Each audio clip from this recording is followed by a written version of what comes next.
11 अलग अलग जंगों में अपनी फौज का झंडा बुलंद किया।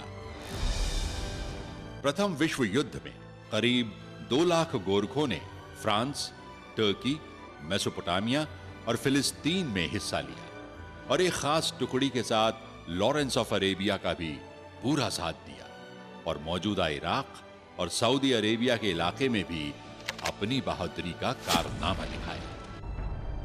और दूसरे विश्व युद्ध में तो पहले विश्व युद्ध से भी ज्यादा तादाद में, यानी कि तकरीबन 2.5 लाख गोरखों ने सीरिया, नॉर्थ अफ्रीका, मौजूदा लीबिया, मोरक्को, ट्यूनीशिया, मिस्र और ग्रीस में जंगजू रहे और जापान के खिलाफ बर्मा, हिंदुस्तान के नॉर्थ ईस्ट, मलाया और सिंगापुर में भी अपनी महारत का लोहा मनवाया। हालांकि इनमें से गोरखों के 32,000 साथी मारे गए, लेकिन उनकी बहादुरी का अंदाजा इस बात से लगाया जा सकता है कि इस जंग में 2,734 बहादुरी के पदक भी उन्होंने हासिल किए। और जब हिंदुस्तान आजाद हुआ तो अंग्रेज तब तक हिंदुस्तान में काम करने वाली 11 गोरखा रेजिमेंट में से 4, 2, 6, 7 और 10 गोरखा रेजिमेंट्स को अपने साथ ही ले गए। ये गोरखा ब्रिटिश फौज में सेवा करते रहे और फिर उन्हें बर्तानिया का भी नागरिक बना दिया गया।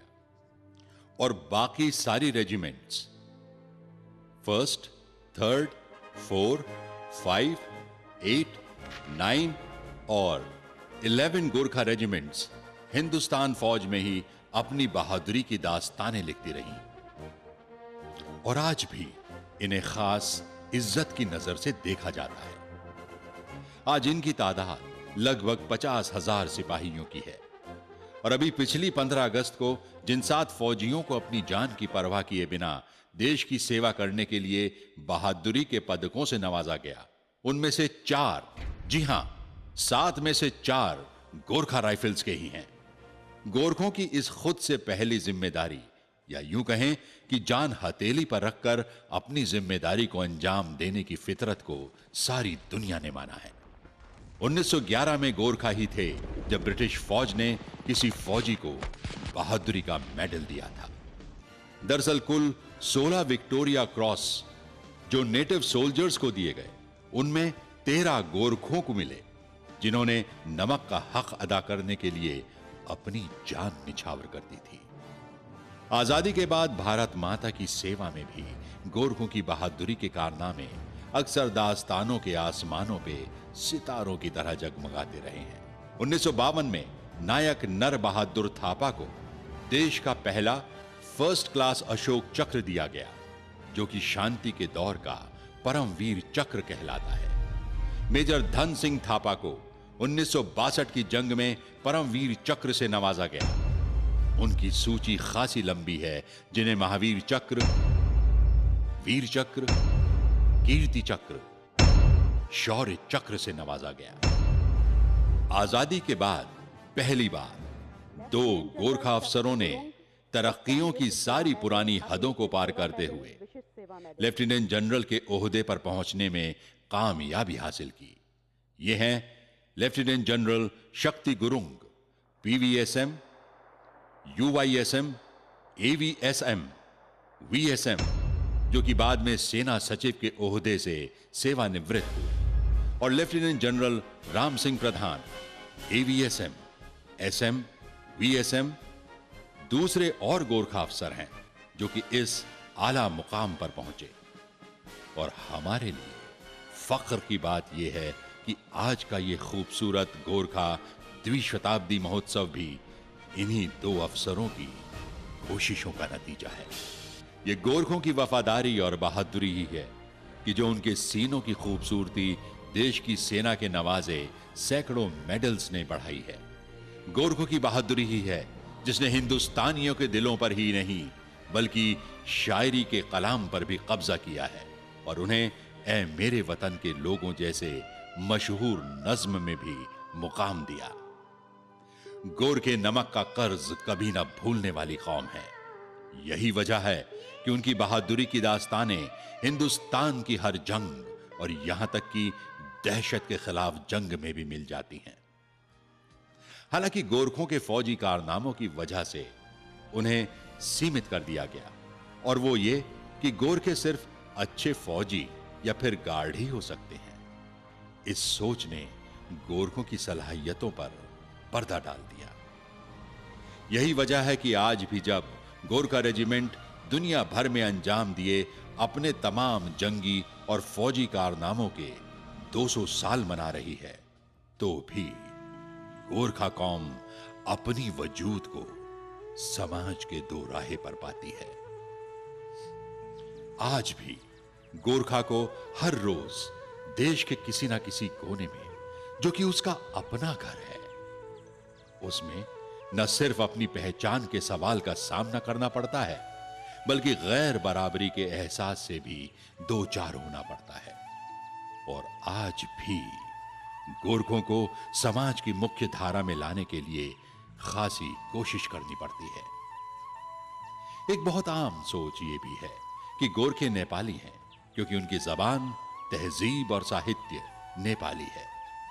इसी वजह से गोरखों के वजूद पर ही सवालिया निशान लगे रहते हैं, जबकि नेपाली जबान हिंदुस्तान की कई राष्ट्रीय भाषाओं में से एक है, और नेपाली बोलने वाले गोरखे भी वैसे ही हिंदुस्तानी हैं जैसे कि हिंदुस्तानी बंगाली बोलने वाले बांग्लादेशी नहीं, और उर्दू बोलने वाले पाकिस्तानी नहीं, और तमिल बोलने वाले श्रीलंकन नहीं हैं।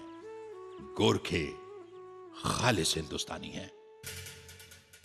पूरे हिंदुस्तान में 10 मिलियन यानी 1 करोड़ हिंदुस्तानी नागरिक गोरखे हैं। उत्तराखंड की कुल जमा आबादी का 12% गोरखे हैं।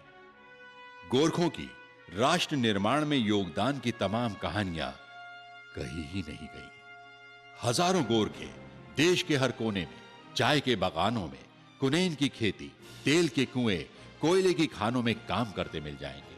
ना कोई जात पात की बहस, ना ही किसी तरह का झगड़ा लड़ाइयां, बस सादा जिंदगी और ऐसी मेहनत कश कि अपने आप में एक किस्म की पहाड़ी फौज का वजूद रहता है, और आज भी वजूद के उसी पुराने पायदान पर है जिस पर हिंदुस्तान की बढ़ती जीडीपी का कोई असर नहीं। अब देखे ना, खड़क सिंह बिष्ट का नाम आप में से कितने लोगों ने सुना है? खड़क सिंह बिष्ट भी एक देहरादून के स्वतंत्र सेनानी थे जिन्होंने गांधी जी के साथ दांडी यात्रा में भाग लिया था। खड़क सिंह बिष्ट पहले गोरखा स्वतंत्रता सेनानी थे। और मेजर दुर्गामल का नाम? मेजर दुर्गामल देश की आजादी के वो जंगोजू थे जिन्हें अंग्रेजों ने फांसी के फंदे पर लटका दिया था। आज भी देश की पार्लियामेंट में उनकी मूर्ति कुर्बान होने वालों की याद दिलाती है।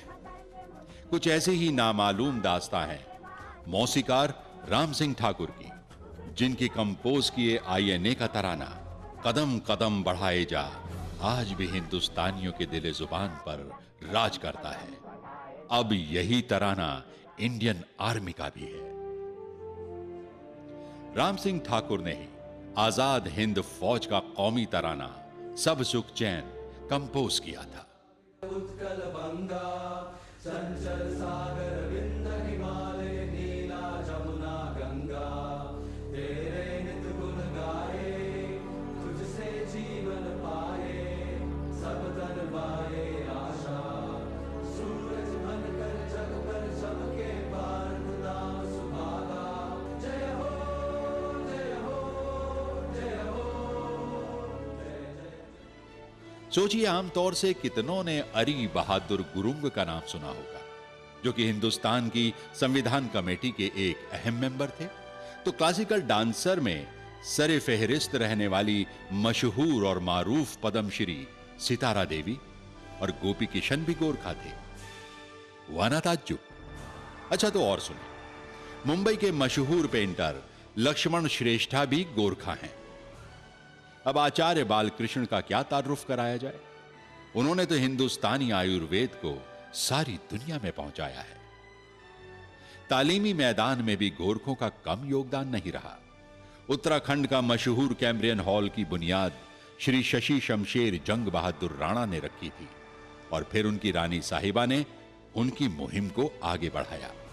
और आज यहीं से तालीम पाए लोग आर्मी जनरल, एयर मार्शल, उद्योगपति, शिक्षाविद, मशहूर कलमकार और आला किस्म के व्यापारी बन रहे हैं।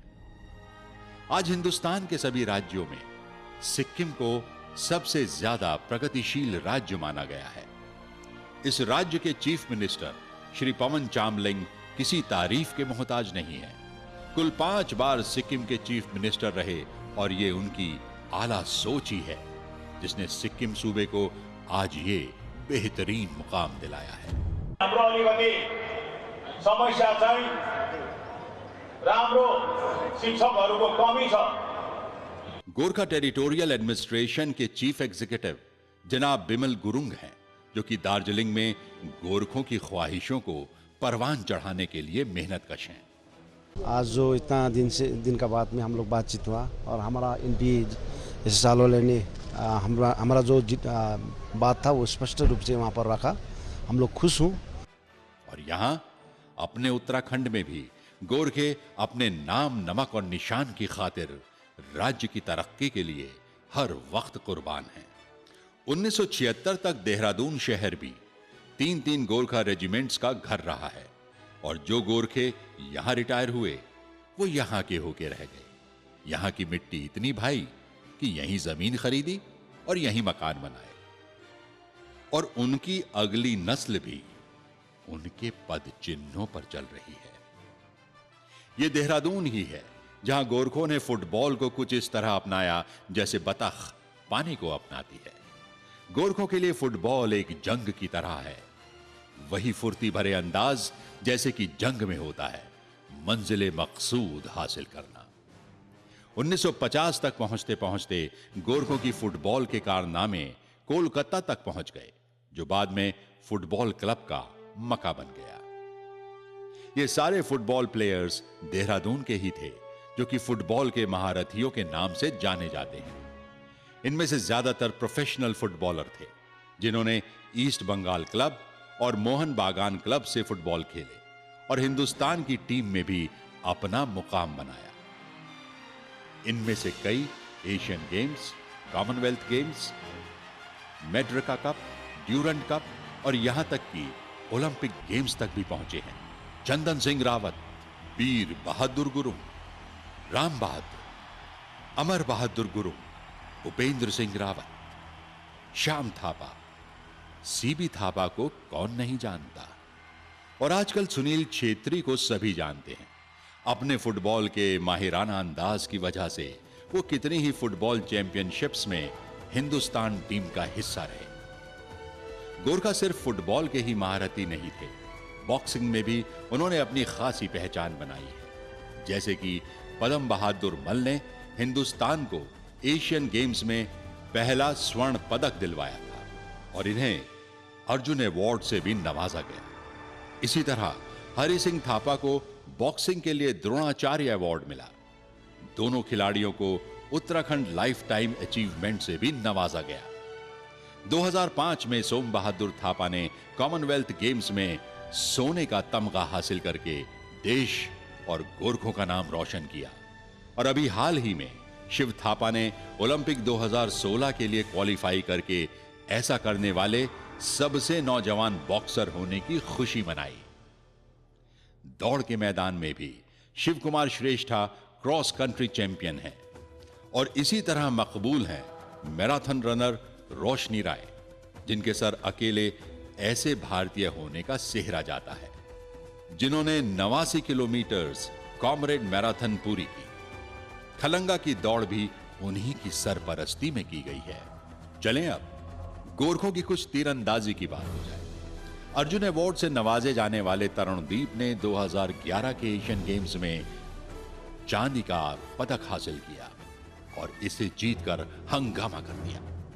भरत छेत्री हॉकी के वो खिलाड़ी हैं जिन्होंने हिंदुस्तान को कैप्टन की हैसियत से कई जीतें दिलवाई। My name is Bharat Chhetri. I am from Darjeeling, 30 years old. I am the captain of Indian hockey team. और शार्प शूटर जीतू राय को कौन नहीं जानता है।